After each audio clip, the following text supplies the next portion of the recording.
नमस्ते दोस्तों, मैं अनु। स्वागत है आपका मेरे यूट्यूब चैनल स्त्री प्रेप एमपीपीएससी में। सुबह उठ के चाय बना करके पढ़ने के लिए बैठ गई हूँ। आज तो मैं हिंदी पढ़ रही हूँ। जैसा कि आपको बताई हूँ मैं कि हिंदी जो है वो मयंक सर की जो बुक है उससे पढ़ रही हूँ, क्योंकि उनकी ये जो बुक है बहुत अच्छी है और मेरे पास सेकेंड एडिशन है और मैं आज पढ़ रही हूँ। और मुझे लगता है कि आप सभी को हिंदी जो है वो बहुत स्कोरिंग सब्जेक्ट है। अगर आपको रैंक लगाना है, क्योंकि आपका सिलेक्शन हो सकता है वेटिंग में भी रह सकता है, तो ये वेटिंग में ना रह जाए उसके लिए आपके लिए हिंदी जो है बहुत हेल्पफुल रहेगा सब्जेक्ट स्कोर करने के लिए। क्योंकि अगर आपको रैंक लगाने में हेल्प करेगा तो वो हिंदी है। और हिंदी बहुत टफ़ नहीं है, बहुत इजी नहीं है।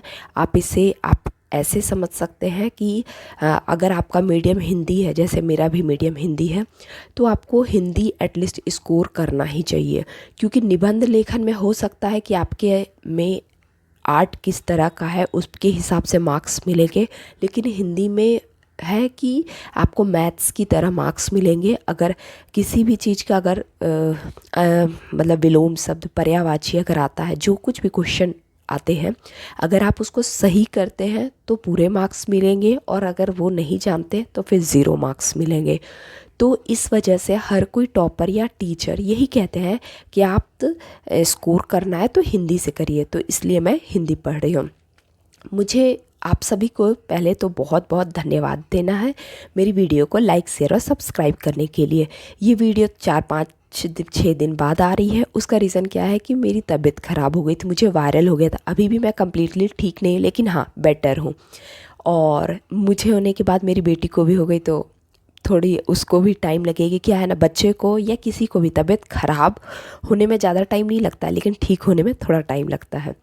तो आप सभी को मैं यही कहना चाहूँगी कि तबीयत ख़राब होना या ये सब चीज़ चलता रहेगा। 1-2 दिन रेस्ट कीजिए, उसके बाद फिर अपने काम में लग जाइए। क्योंकि एमपीपीएससी का जो रेस है वो लंबा रेस है। आप ऐसे बिल्कुल मत सोचिए ना कि आप मेंस को, जैसे मैं आपको बताती हूँ, अभी मैं उसका सारांश का मेंटोरशिप प्रोग्राम ली हूँ मेंस के लिए।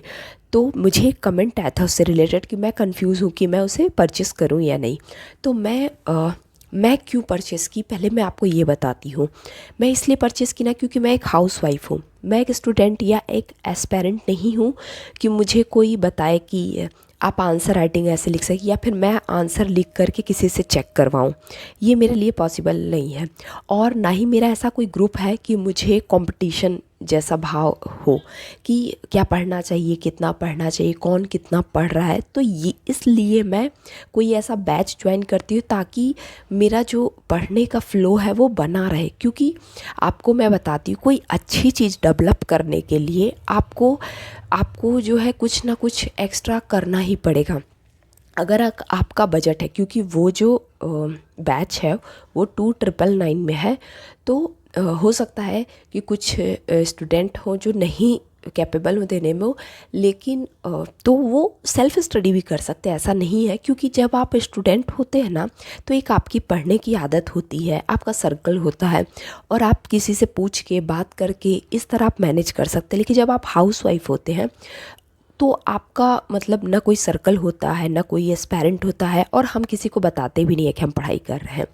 तो उसकी वजह से मैं ये बैच ज्वाइन की हूँ। और क्या है ना कि मैं सारांश से पिछले काफ़ी टाइम से जुड़ी हुई हूँ। जैसे प्रीलिम्स का भी मैंने बैच लिया था, तो मेरा एक्सपीरियंस ऐसा रहा है कि प्रीलिम्स में अगर मैं बैच नहीं ली होती तो मुझे लगता है कि 3 महीने में मैं 3-4 यूनिट ही पढ़ पाती। क्योंकि क्या है ना कि जब आपको कोई पढ़ाता नहीं है, आप सिर्फ तैयारी करते हैं, तो आपको पता नहीं चलता है कि हम कितने स्पीड से पढ़ सकते हैं। जैसे ललित सर हमेशा से कहे हैं कि मैं आपको मतलब इतना टास्क दूंगा, इतना टारगेट दूंगा कि आपको पता चलेगा आप कितना कर सकते हैं।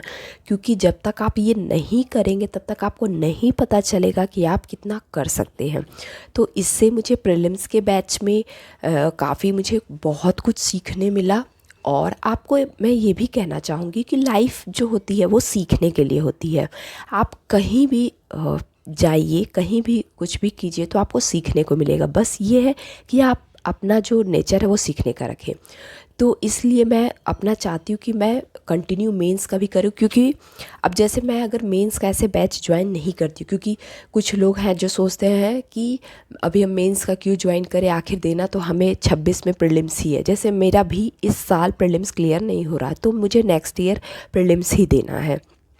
तो वो लोग सोच सकते हैं कि क्यों मेंस प्रिपेयर करना। तो मैं आपको बताना चाहूँगी कि अभी मैं मेंस पढ़ रही हूँ, तो मुझे ऐसा लग रहा है कि काश मैं पहले मेंस प्रिपेयर की होती और फिर मैं प्रीलिम्स के लिए 3 महीने पढ़ी होती, तो मेरे बहुत सारे टॉपिक पढ़ लिए गए होते, क्योंकि टॉपिक काफ़ी कुछ सेम है। तो पहले क्या है ना कि मैं सोशियोलॉजी, एथिक्स और एंटरप्रेन्योरशिप ये सब मैं स्टार्ट की, तो वो सब मेरे लिए प्रीलिम्स के लिए हेल्पफुल नहीं थे।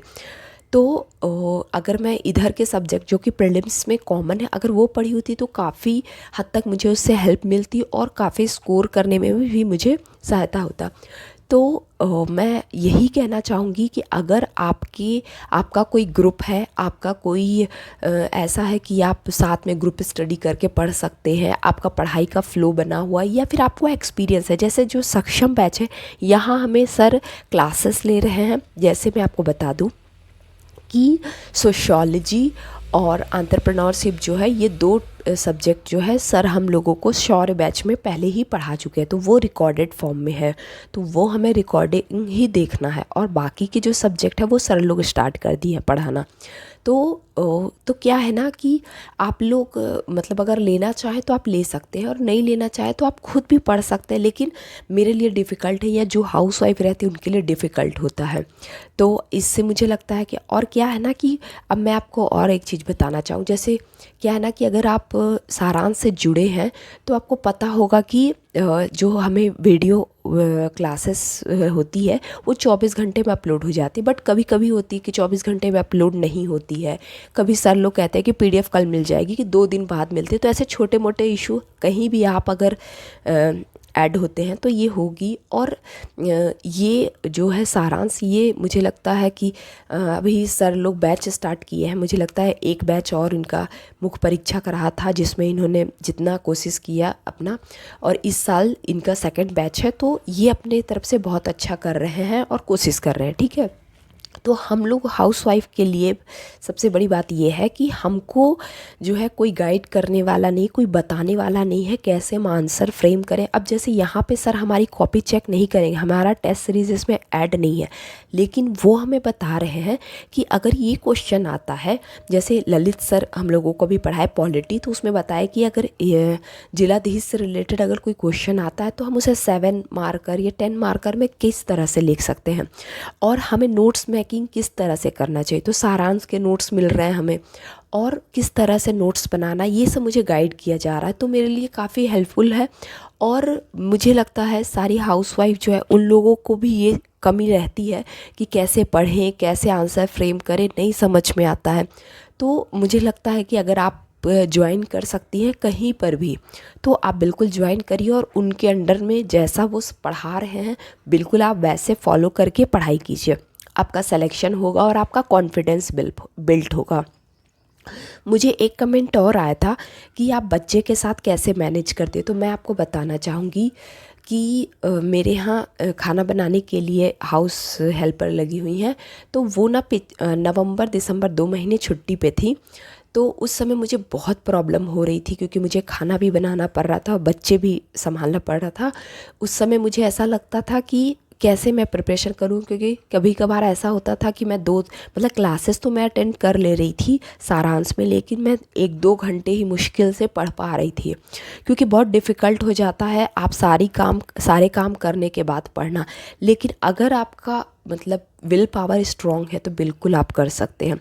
और बता दूं फिर, मतलब अब तो वो खाना बना रही तो मुझे थोड़ा टाइम मिल जाता है, क्योंकि आपके घर के सारे काम को अगर आप करते हैं तो सच बताऊं तो बहुत मुश्किल है सारे काम करने के बाद प्रिपरेशन करना, और इसके लिए ना बहुत बहुत हिम्मत जुटाना पड़ता है, जो बहुत ही ज़्यादा बड़ा बात है, जो कि सबके समझ में नहीं आने वाला है।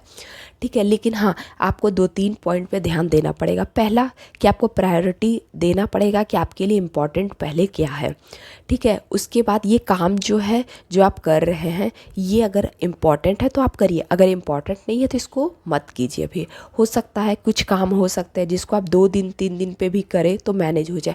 अब जैसे मैं आपको बताती हूँ, मेरी बेटी की तबीयत ख़राब होती है, वो पूरे टाइम उसको सिर्फ मैं ही चाहिए। शाम को इसके पापा आते हैं तो ये उनके पास जाती है, लेकिन ये पूरे टाइम फिर मेरे पास ही रहती है। तो तबीयत ख़राब होने पे वो मेरे पास रहती है, और मैं जो स्टडी करती हूँ उसे गोद में लेकर, कभी कभार वो मेरे से पेंसिल ले लेगी, पेन ले लेगी, कभी वो खुद कोशिश करेगी, तो मैं उसे साइड में खिलौना दे दी। और एक बात और बताना चाहूँगी, जब बच्चा अकेला होता है तो वो चाहता है कि हम मम्मा के साथ खेलें, लेकिन मेरे 2 बच्चे हैं, तो क्या है ना कि ज़्यादातर टाइम मेरी जो बेटी है वो अपने भाई के साथ खेलते रहती है। तो ये थोड़ा सा मुझे मतलब कभी कभी बेनिफिट भी मिलता है। जैसे मैं उसे कह देती हूँ कि जाओ अपने भाई के साथ खेलो, और कभी कभार वो मेरे साथ भी खेलती है। तो मैं क्या करती हूँ कि जब वो अपने भाई के साथ खेलती है तो मैं स्टडी कर लेती हूँ, और फिर जब मैं स्टडी करके उठती हूँ तो फिर मैं उसके साथ खेलती हूँ। उससे क्या होता है ना, मेरा भी मूड फ्रेश हो जाता है, उसे भी लगता है मम्मा ने मुझे टाइम दिया। तो बच्चे के साथ मैनेज करना इसी तरह आपको करना पड़ेगा कि बच्चे को आप पढ़ने के लिए बैठा दीजिए, उनको भी मतलब ऐसे साइड में पेंसिल दे दीजिए, पेन दे दीजिए, और उनको भी कहिए ये बनाओ, ये देखो ये क्या है। और मेरी बेटी बहुत छोटी है, मतलब 1.5 साल की है, तो उसकी वजह से उसको थोड़ा हैंडल करना मुश्किल होता है। बट यही है कि मैं उसे गोद में लेकर के ऐसे ही पढ़ती हूँ, ऐसे ही मैं मैनेज करती हूँ। बस ये है ना कि आपको कुछ भी काम के साथ अगर प्रिपरेशन कर रही तो बस विल पावर होना चाहिए, और कोई भी वर्क नहीं करता है। क्योंकि एक विल पावर है जो आपको, चाहे वो आप सोएं या आपको आलस हो, तो आप उठ सकते हैं और फिर दोबारा पढ़ सकते हैं या हिम्मत जुटा सकते हैं, तभी जब आपका विल पावर स्ट्रॉन्ग। आपको सोचना पड़ेगा कि आपको ये MPPSC ही क्यों करना है और आप क्यों करना चाहती हैं। और बहुत सारे लोग हैं जो जैसे मैं भी कंफर्ट जोन में रहना पसंद करती हूँ, मुझे भी चेंजेस पसंद नहीं है। मुझे ऐसा लगता है ठीक है जो लाइफ चल रही है चलने दो, क्यों परेशान होना। लेकिन फिर लगता है नहीं, मुझे अपनी पहचान बनाना है। तो ऐसे ही अगर आपको पहचान बनाना, अगर आपको कुछ पाना है तो आपको करना ही पड़ेगा, इसका कोई और ऑप्शन नहीं है। और आप सभी को लास्ट में मैं धन्यवाद देना चाहूँगी। Thank you.